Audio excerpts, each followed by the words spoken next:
Ce matin, André Daguin, président de la Chambre de commerce et d'industrie d'Auch, a dévoilé les grandes lignes de l'opération Chapon du Gers. Il s'agit de présenter, sous forme de 7 buffets préparés par des chefs gersois, une série de plats avec des chapons. Dégustation à Paris mardi prochain.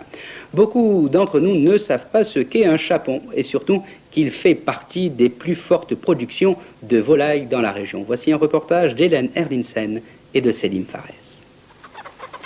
Un face-à-face guerrier ou une histoire d'amour? Ni l'un, ni l'autre. Car ces deux gallinacés qui se regardent au fond des yeux sont des chapons.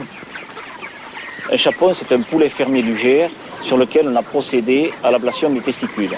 Alors, les hormones sexuelles mâles cessent d'être produites, le chapon ne chante plus, le chapon, sa crête ne se développe plus. La viande de chapon devient ferme, fine, onctueuse. D'ailleurs, on dit que le chapon gagne en succulence ce qu'il perd en virilité. Et comme le chapon revient dans les assiettes françaises, les éleveurs gersois se sont regroupés dans une association, Avigers.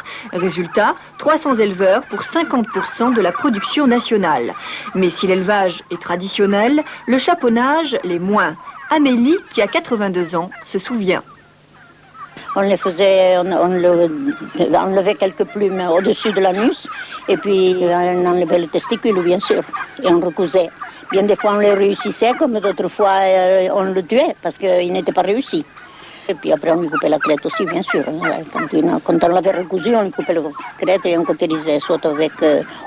alors à l'époque, on cautérisait avec de la cendre.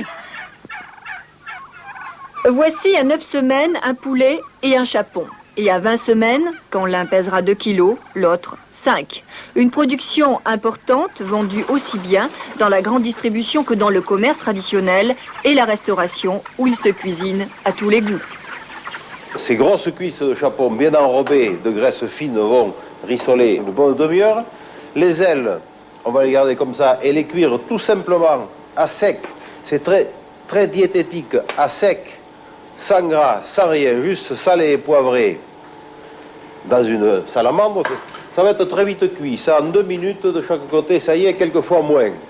À cette époque-ci, c'est l'automne, on peut trouver des cèpes, alors on a fait sauter quelques cèpes à l'huile.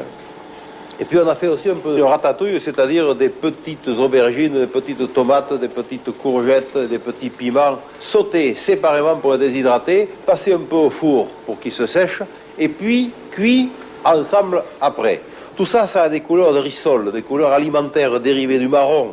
Ce sont des couleurs qu'on a envie de manger, ce n'est pas des couleurs qu'on a envie de peindre. Cette recette me plaît bien parce que d'abord, elle n'est pas trop belle sur l'assiette. Elle est cuisse au cèpe sauté, elle à la crème de cèpe et au jus de chapon, avec une ratatouille au milieu, rien que des produits de chez nous, des produits de saison.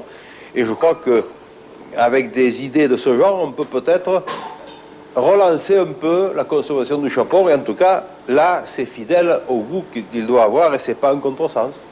Et voilà, bon appétit.